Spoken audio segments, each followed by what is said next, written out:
Mega bintang Cristiano Ronaldo akan meninggalkan Manchester United menyusul kesepakatan pada Selasa seperti diumumkan klub Liga Premier Inggris tersebut.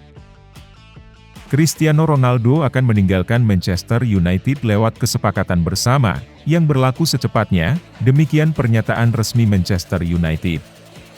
Klub berterima kasih kepadanya atas kontribusi yang sangat besar selama 2 periode di Old Trafford, mencetak 145 gol dalam 346 penampilan, dan mendoakan yang terbaik baginya dan keluarganya di masa depan. Pekan lalu mega bintang berusia 37 tahun tersebut menggemparkan jagat sepak bola setelah dia secara terang-terangan mengkritik Manchester United dan pelatihnya Erik ten Hag musim ini dalam sebuah wawancara eksklusif dengan seorang wartawan Inggris.